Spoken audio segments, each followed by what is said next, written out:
So today in services, we'll be talking about different kinds of toilets. So we have majorly covered up the toilet design. Now, as part of your ideas, you'll be dealing with the, uh, toilets where you need to design it for the children's. We'll get the details of your ideas brief later when it's getting introduced. But I thought it'll be nice to talk about first the ergonomics part of it, because what happens is the kind of space and the way the kids are going to utilize the toilet is going to be very different. So in terms of the height, even the access to the platform. So as you move from, your toddlers till till your for example in your primary school, the variations at which the certain kind of wash basins have to be accessible. Like for example, in the malls, you would see that there is a kind of a wash basin which is being dipped down, and there is a kind of a stool which is kept, or a step ladder is being kept where it allows the child to climb up and then access the wash basin tap. So here are a few of the facts which talks about that the height of a kid is around 1085 where its hands going to reach. Okay, what is its shoulder height and things like that. When it's going to bend, what is the kind of seating size that it works with. When it goes to bow down, then what is in terms of the space that you require as a clear height above the wash basin, that becomes very important. So these are the series of dimensions that you could work with.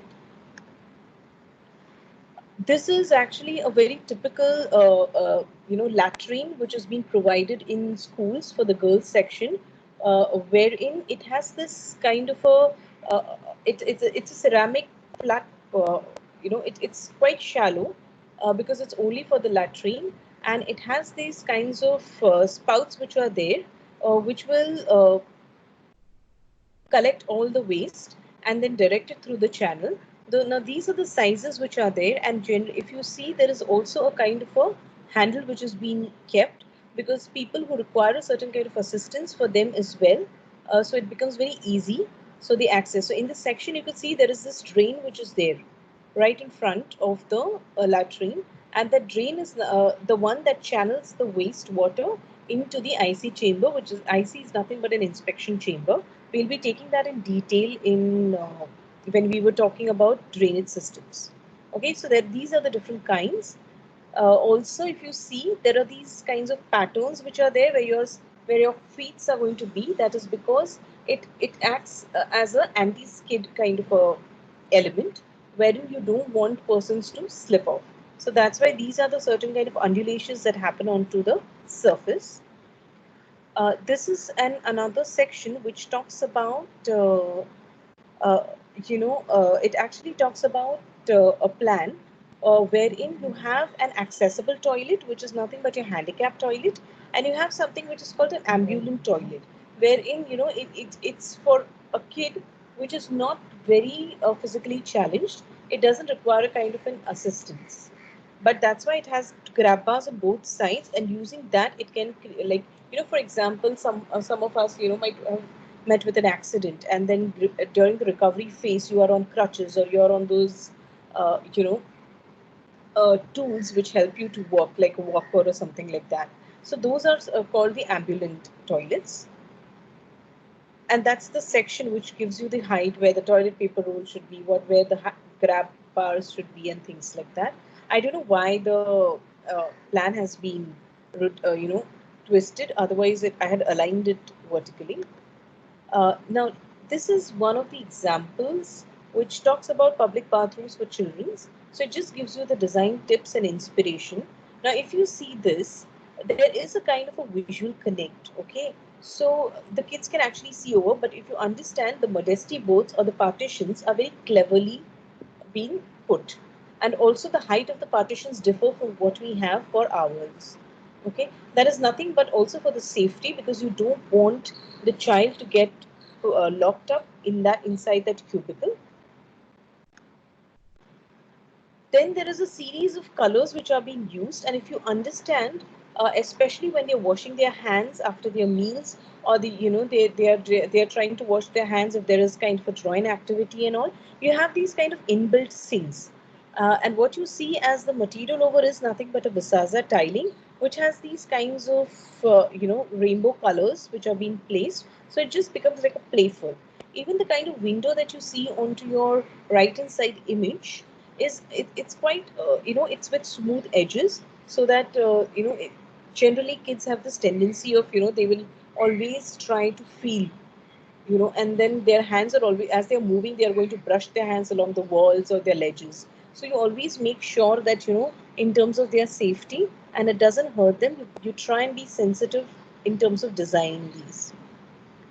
And also, if you see, yeah, then comes this, wherein this is, if you see these, there are two series of wash basins. They are very low compared to our standards as adult wash basins are being placed. But if you see, they have a typical kind of an ovalish and longish kind of a wash basin which is there.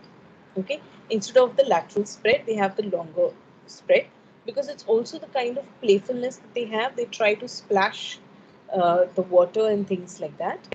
And it's just created like a cave-like feeling for them. And then there is this, even the mirrors are no more very rectangular with sharp edges and things like that.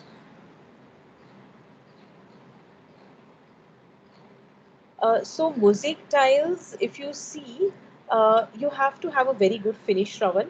If you have a very good finish, then they are no more so sharp. Okay, and that's why you can easily uh, use Bisaza, because Mizaza can also.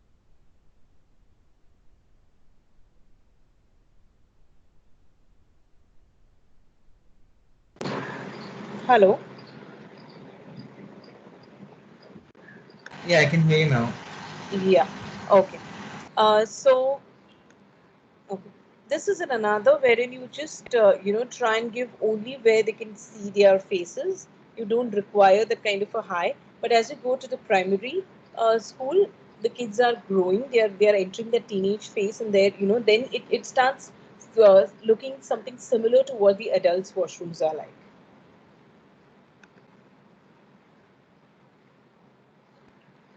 That is basically, these are your latrines. The pots are nothing but your latrines, and that's the kind of, there are wash basins right in front, just to maintain the hygiene standards. And also, if you see, they are open because uh, you have to be very careful, especially when you're designing these children toilets, because there are a lot of these incidences that happen. In it, and toilets are these dingy places where the incidences have occurred. So, in sense of security and also in terms of learningness, it becomes very important for us to understand how to create these spaces. This is an another, whereas when we saw that rainbow sink, this is another inbuilt sink which is there for them to utilize. And this, most of the sinks become the part of the workshops or the activity space, because they will do the activity and, they will wash their hands there and there itself. They don't have to move around. This is another one which talks about another playful, colorful kind of entire palette, which makes it much more playful. So these cubicles also have these different kinds of flower handles which can be opened up and things like that. Also, if you see, they have this continuous bar of mirror that goes at that level, and above that, there is this kind of a transparency. So, elderly especially, they will always be under this entire notion of, you're under surveillance, because, someone is also watching you. So, it's a good thing to keep an eye on the adults. At the same time, it gives a secured space for the kids as well as the privacy that they need. This is another one.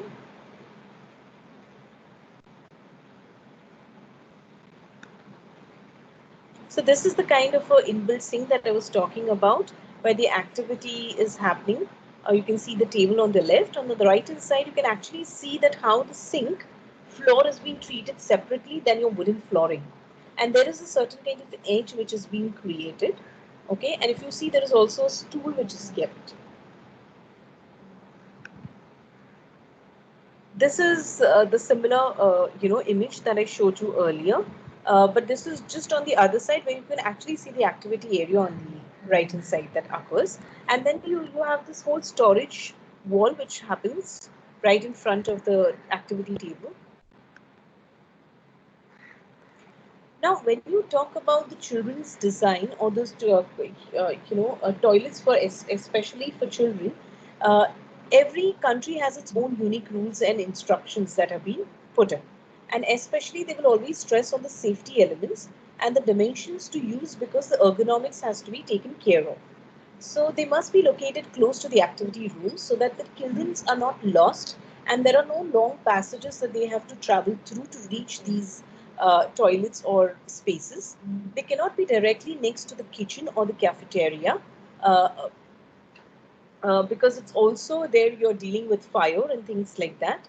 Uh, it is suggested for every 20 children, one toilet, one sink, and one shower. So for us in India, we have the 25. So if you remember my first presentation for the schools, it's the same standards that we follow. Now, it is essential that the bathroom used by adults is separate from the bathrooms that are being used for the children. Also, the bathrooms can be attached to the locker room area and can be installed in administrative areas, service areas, or a covered patio, so that there is a constant movement of people in and around, and that's why there is kind of a watch or a vigilance that happens indirectly. For stalls, it is preferable to opt for individual doors without keys. Keys and locks doesn't work because if the kid locks itself inside, it's going to be a disastrous situation. So it becomes very important that there are no locks that are there. Even the kind of your bolts that you use has to be very. It's something if you see there are no bolts. It's just a handle, and the kind of hinges that you use, it collapses it very easily. So there is a kind of a privacy screen that's created, but at the same time, uh, it's very user friendly and in with the kids in the orientation. Now,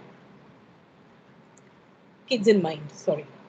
Then it talks about these small partitions, which are just 1.5 meters, which are good enough to give them the privacy space, but otherwise you can easily get accessible. So in case, sometimes the kid is not well or it slips and things like that, you can easily access that space. The most important elements to ensure safety is the floor. So you have to make sure that they are anti-skids or non-slip floors. There is good waterproofing which is done because there is going to be a tendency of a lot of spill of water that happens onto the floor.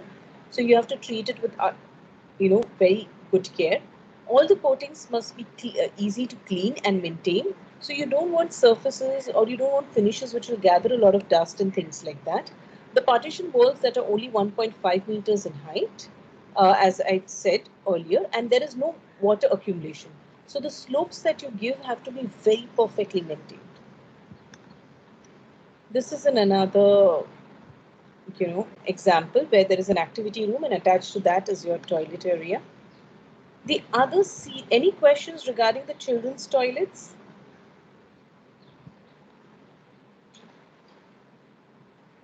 Okay, let's move ahead.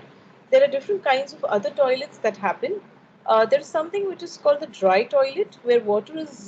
So we are talking about extreme climate where water freezes. There are certain times of the year when there is snow that happens, and because of which the water doesn't become accessible. So if you go to Leh Ladakh, if you have visited Leh Ladakh, you must have experienced these dry toilets. So in its crudest form or a simplest form, they just create a kind of a room below, and on the floor above they just have an opening, and uh, the fecal matter just drops down into the below room, and they keep adding soil to give away the so that there is no smell, but at the same time the decomposition happens, and then that human waste can be used as manure. So let's look at few of. So this is one of the public toilet which has been implemented in Ghana. It talks about this dry toilet building for the student dormitory. Now, if you see, there are these solar panels or the black, doors that you can see. There, the fecal matter is actually getting deposited. But what the black doors or the solar panel does, it heats it. And because of the certain kind of reactions, the odor of the gases are being emitting out from the topmost cowls that they have created. Okay. And if you see, there is a wooden door with a lock that actually collects the urine. So you have a certain kind of fixture which collects your urine separately and collects the solid waste separately. Now these are being used. If you see, they have ventilators on the top, so there is a constant exchange of air that happens, so that the foul smell is not being, or the unpleasant smell generally the public toilets have, doesn't occur here. This is the dry toilet example which is being created in Lane, which is nothing but your Three Idiots school, the Druk White Lotus school. Now, this is a typical toilet block wherein it's facing the south. So, where it's facing the south is your black color. Now, black color is used because it's the ultimate body which absorbs the maximum and has the maximum capacity to absorb the sun's radiations. So, it will acquire a lot of temperature. And it's the same principle that you saw in the Ghana, but in the Ghana it was at a smaller scale. Here this entire facade is being created. Let's look at the section which makes it much more interesting. Now this is the section. The one that on the right hand side that you see is actually the black wall, or the dark metal finish heats up and drives the solar flue. So what happens is you have the toilet which is on the top. That's exactly the kind of opening that I was talking about, and the fecal matter just drops in this below chamber which is being created. Okay, the wash trough is there so that you wash your hands once you use the toilet, and the wash drain actually directly goes into the soakway, which is nothing but a plantation or the phytoremediation bed through which it trickles down into the groundwater. But on the right hand side, what it does is, because there is a lot of heat that gets generated in that funnel and there is a hot air that rises the flue amongst them, so it actually lets go the flies, the smell, and the moisture that is there. And whatever matter which is decomposing is much more drier and easier to use as manure. There is a small liquid infiltrate into the ground, which is, there is a certain kind of liquid that oozes out when the decomposition happens, and that is has to be removed and released. And then you have your dry waste compost. Now always remember, you will have two pits.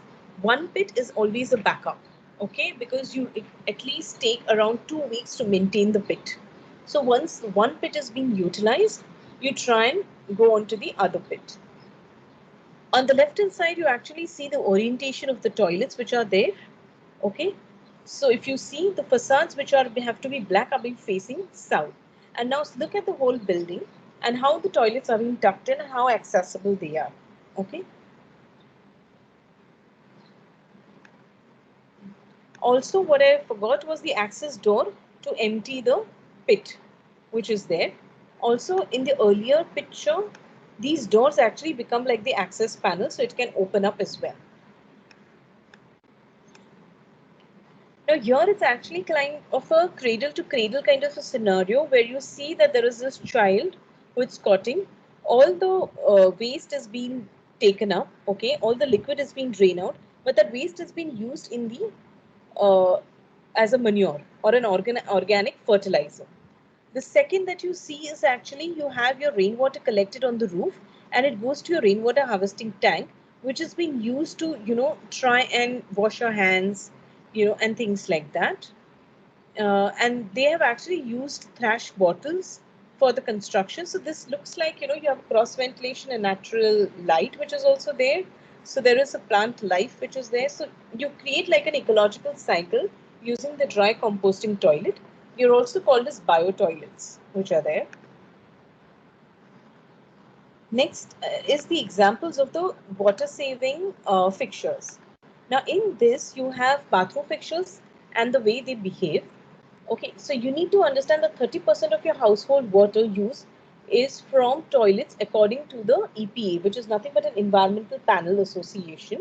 So they say that you should, now no one gives you municipal water for your flushing. You always have a bore well, okay, or a rainwater harvesting tank is being connected to your flushing tank in the overhead, and from there you get it.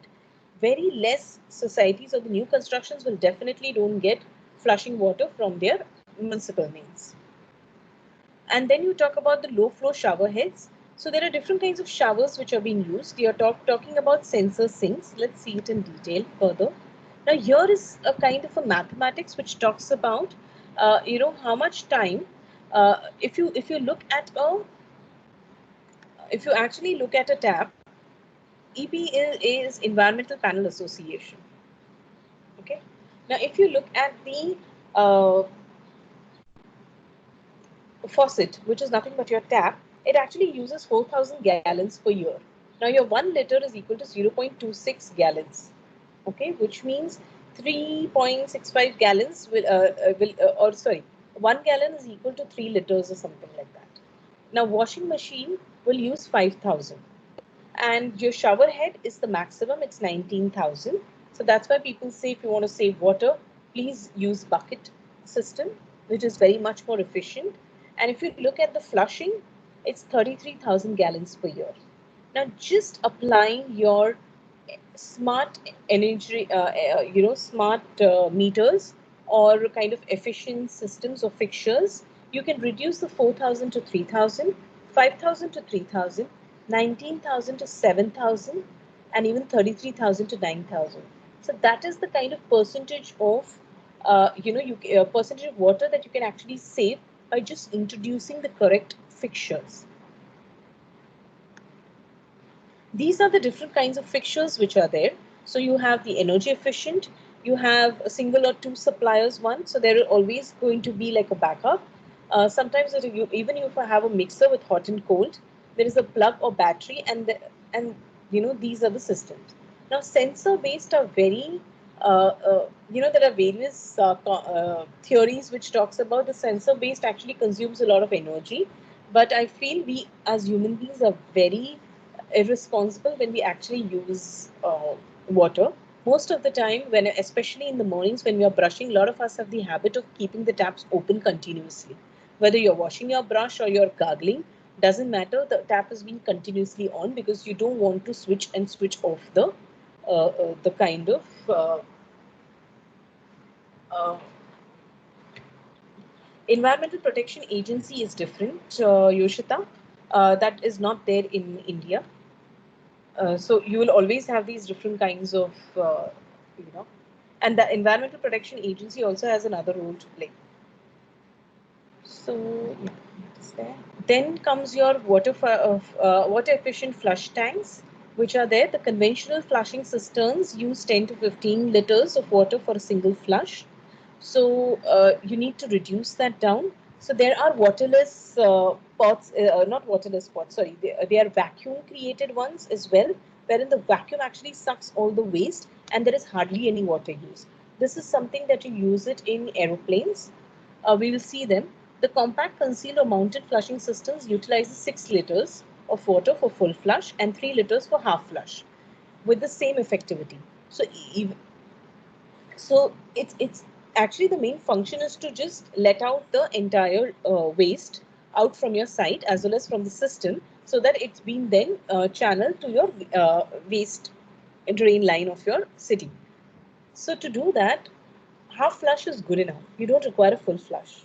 And that's what it's trying to say, that you can actually save 3 liters just by using the half flush.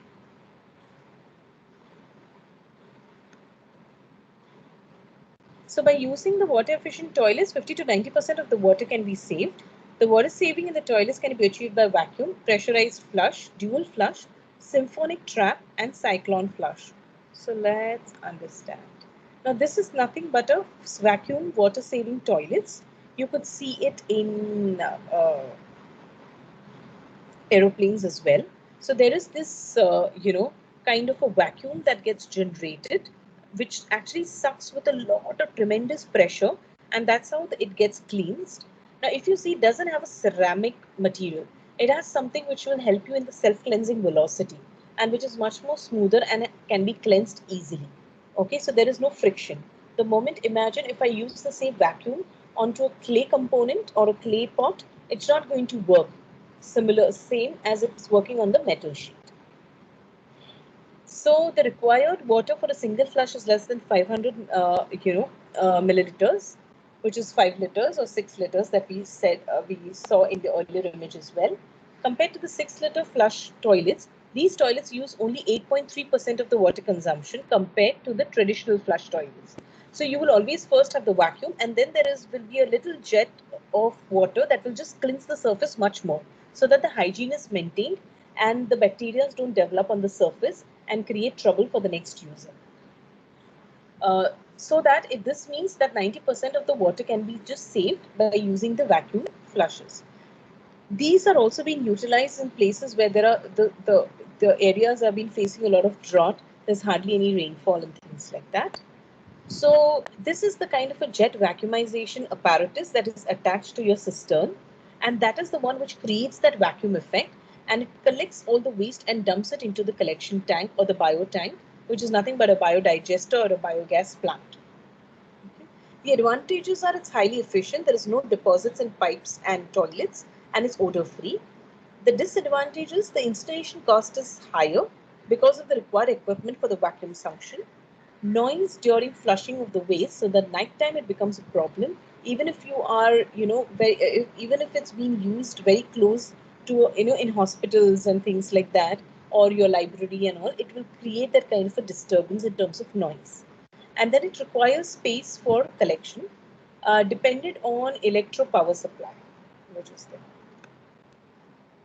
Constant vacuum system, which is there, wherein you have a kind of a collection tank which is constantly collecting, and everything is has these vacuum pump which is being created. Now this is the series. You can see each apparatus has this kind of a rectangle blocks which is there, which is nothing but the vacuum apparatus that we saw in the earlier. And here is the biogas plant or a bio tank. So these are the options. You can give it to the treatment plant, you can send it to a sewage tank, your public server line if you're there. So depending on where you're designing, in the rural area, peri-urban areas or the urban areas, you can choose the system that you want. So whether you want to connect it to your city drainage line, or you want to create a septic tank, or you just don't want to create a septic tank but you want to utilize and even create manure from the human waste, then you go for the biodigesters. And in case you want to utilize the human waste to create the gas and use that for the cooking, then you could do that as well. These are pressure assisted toilets, wherein there is a pressure tank included within your flushing tank. Okay, so first is the gravity fed one, and otherwise the next is the pressure assisted one. So you actually put in a lot of power or a lot of energy when you're flushing, so that the water that you utilize is much more lesser. So the water that is utilized is highly pressurized with the air, and so the effect is much more higher, but the quantity of water used is less. There is the dual flush, which we have even in our colleges. Okay, so one which is the half flush and one which is the full flush. In case you require, you press for half flush, full flush, but otherwise half flush is good enough. And these just talk about these dual control systems which are there. But this also expects a lot of social behavioral change from the user as well. Then is your symphonic trap, which is nothing but the trap. So we'll be dealing with this in detail when we do traps. But just understand there is another mechanism which calls a symphonic trap, which actually is nothing but it's the first toilet design that talks about the concept of water saving. So what it does, it is working on the simple suction principle to flush the waste efficiently. Okay. So it's the symphonic action which is there. The trapway fills with water during the flush, which initiates a symphonic action which pulls the material out of the bowl, while the water entering the bowl from the tank through the jet and the rim pushes material out. So it just creates this like of a symphonic is nothing but it's an air pressure that happens at the other end, and it just sucks in the so it's just the placement of how the trap is. Then is your cyclone spiral flush or the tornado flush, which actually the entire rim has a kind of a water lining and creates these kind of swirl or a cyclonic effect in the water. So it cleans the entire surface. At the same time, it creates a kind of a gravitational pull at the bottom level, at the pipe level. So it just ensures it's 360 degrees rotating. So most of your toilets will have this 360 degree. Then comes your waterless urinals, which are nothing but you have these gel pads which are being placed, and there are sensors which are there. So sensor based are separate, but there are gel pads which soaks up the water droplets, but at the same time it doesn't give you that kind of a smell or the a kind of an unpleasant smell that generally comes from the urinals. So it seals the liquid traps, liquid made of vegetable oils, so it's quite greasy as well. So rubber, silicone, and these are the materials in which it has. It's called like these gel packs which are there, and they are biological blocks which actually stops the smell that comes, and they can be used. And again, it has a siphon which again works on the symphonic principle, and it sucks that entire water droplets which are there on the surface. Any questions? So these are different kinds. From next time, we'll be start looking at the water supply.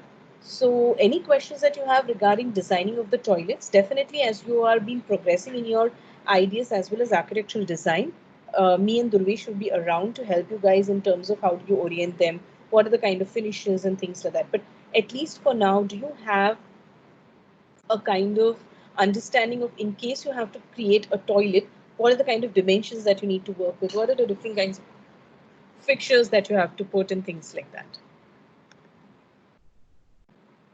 Yes, Shravan? So when we were talking about the security in the children's bathrooms, Hmm.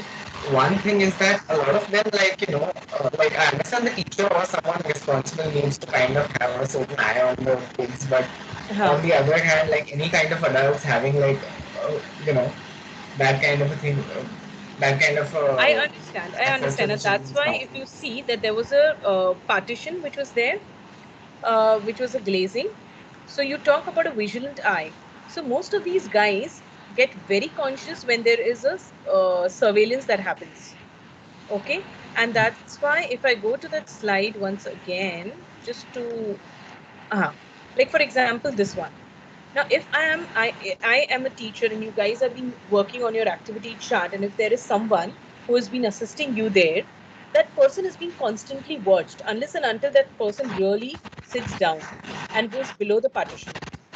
Okay, but at the same Right. time the kid is being very secure because the kid is not going to peek in because his height doesn't allow him to do that. Okay, but the teacher can watch him, and that's how you keep putting the check on the assistants who have been working with you. Oh, okay. Okay, Thank you.